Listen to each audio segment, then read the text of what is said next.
Goodfella Radio hip hop series. Boy QS interviewing Termanology. Termanology, 3's up. We out here, man. Sutra NYC, getting it poppin'. Official listening party. Time Machine, Hood Politics 6. We out here. What's cracking? Let's get it poppin'.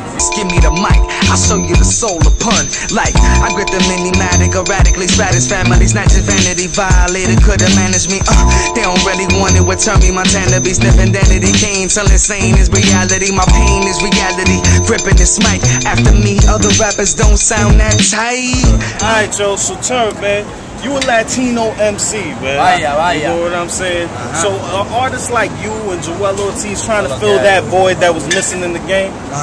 You know what I mean? No, it's like, you know, it makes it a little extra hard for artists like me or Joel or even like let's say Big Lou or True Life, anybody like that, because we really kind of don't really fit in. Like it's not what you hear on the radio all day. It's not what you hear on Hot 97. So we're kind of like freaks of nature, real similar to like what Eminem was or Pun before he blew up. You feel me? Let me interject on that, yo. One thing too, Latinos have a lot of flavor. So not like even if they don't know English, they could get into something and just flow off the top. So Term already had it from the rip. So how do you use that as an advantage to you, being Latino? You know what I mean? Because I stick out. Let's say I step in the room, right? Let's say we're doing a show, we walk in the show, and every single person looks like, let's say you. I stick out, right? Exactly. Off top. Or if I step in the room and like everybody looks like him. He's a little lighter than me, a little darker than me, but it's like off top, like I just look a little, we look a little different. We look Latin, we look Latino. That's our movement. So like, you know, it's good when you stick out, but it's not good when you stick out and you're whack. Luckily, like, we stick out and we got props and people like what we're doing, so it's a good feel to it. Alright, so lyrically, you always mention a lot about Pun and you use that quick wordplay and everything. So how has Pun influenced you as an MC? Just because he's the greatest, like, from where we look like. Let's say when Pun came out, when Fat Joe first really was the one that, you know, I'll say I looked up to before Pun came out. Because he was speaking like our story. We never really got to tell our side, you know what I mean? So like, let's say like 95, Jealous One's Envy, when I heard that, I was like, oh shit, this is what's going on, like where I live. So nobody really spoke that. So, and then Pun came and took us to the next level.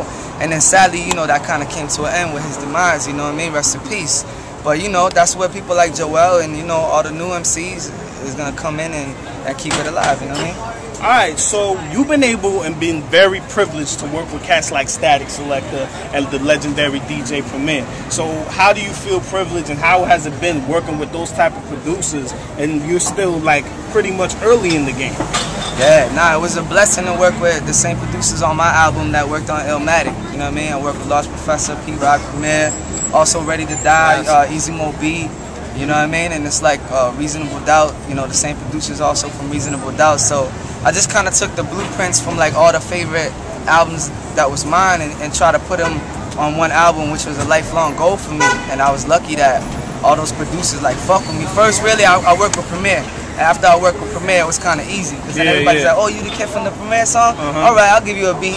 So it's a lot easier than somebody just trying to run up on, like, let's say P-Rock, y'all want to work with you. He's like, yeah, everybody want to work with me. Beat it, you know what I mean? So it was a hard road, but you know what I'm saying? Now I got my props and it's love, man. That's what we do.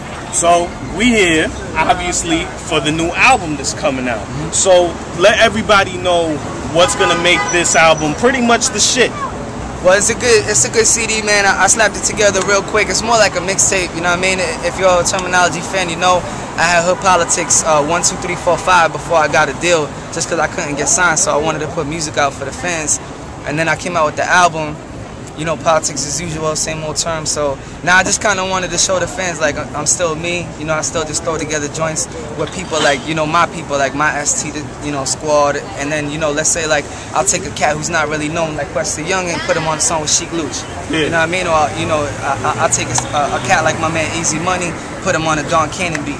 You know, or a cat like Rex and put him on a Large Pro beat. Like I like to also take cats that ain't really blown it and try to blow them up too. So that was kind of what this was about, just getting some material out there for the fans. Alright, so one more question basically. Where can everybody find you if they want to hit up Term?